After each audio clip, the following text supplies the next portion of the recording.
Le roman propose un récit non linéaire qui alterne entre les deux périodes de temps différentes à 27 ans d'intervalle. 1957 échelonné sur 1958 et 1984 échelonné sur 1985. Le téléfilm propose une première partie de flashback en 1960, puis une deuxième sur les paumés adultes en 1990, avec un temps d'hibernation de 30 ans de ça.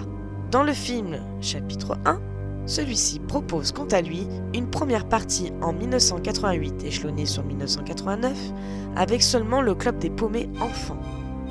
Dans le film Ça, chapitre 2, l'histoire se déroule en 2016, avec principalement une histoire qui se passe avec les enfants adultes, mais aussi avec des flashbacks avec les enfants.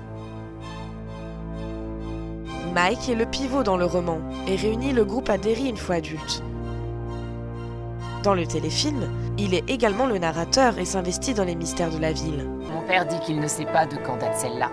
Il dit que c'est probablement du début ou du milieu du XVIIIe siècle quand Derry était encore une ville de bûcherons. Attends. Il est temps d'avertir les autres de ce qui se passe. Je ne peux pas attendre plus longtemps. Et j'espère que je me trompe. Dieu fasse que je me trompe. Dans le film, c'est Ben qui prend le rôle d'enquêteur sur les disparitions de Derry. Dans le chapitre 2, on verra que Mike a repris le flambeau. Won't kill me, forget it, Mikey.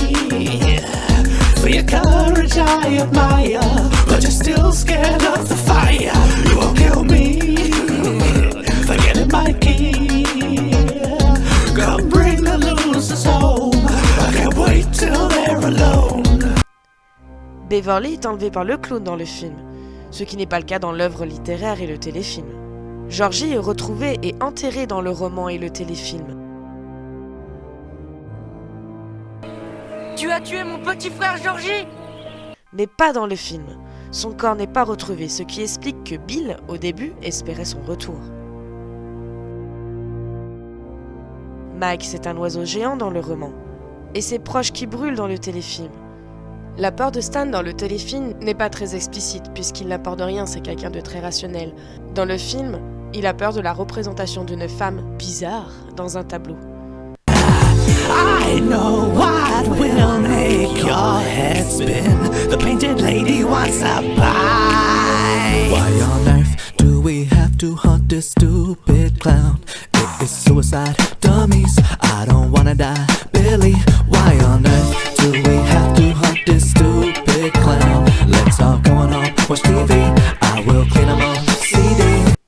Quant à Richie, dans le téléfilm et le roman, ce sont les loups-garous, sa plus grande frayeur. Dans le film, ce sont les clowns. Le livre sur l'histoire hantée de Derry, loué à la bibliothèque par Ben, a été écrit par Richard Bachman. Ça ne vous dit rien ? Richard Bachman est le seul pseudo que Stephen King a utilisé dans les années 70, dont 7 romans publiés sous ce nom. Le t-shirt d'Eddie représente Christine, la voiture tueuse. Beverly a le Shining.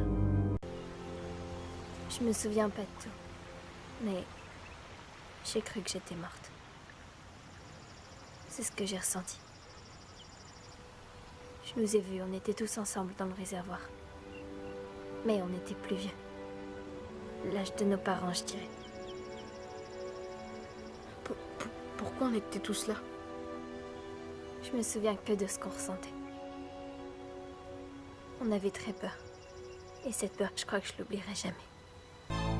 Brandon Crane joue le rôle du patron de Ben, qui lui-même jouera Ben enfant dans le téléfilm, la mère d'Eddie dans le chapitre 1, et la même actrice qui interprète sa femme dans le chapitre 2, car d'après King, sa femme est le portrait craché de sa mère. Stan adulte joue avec un puzzle géant d'un oiseau.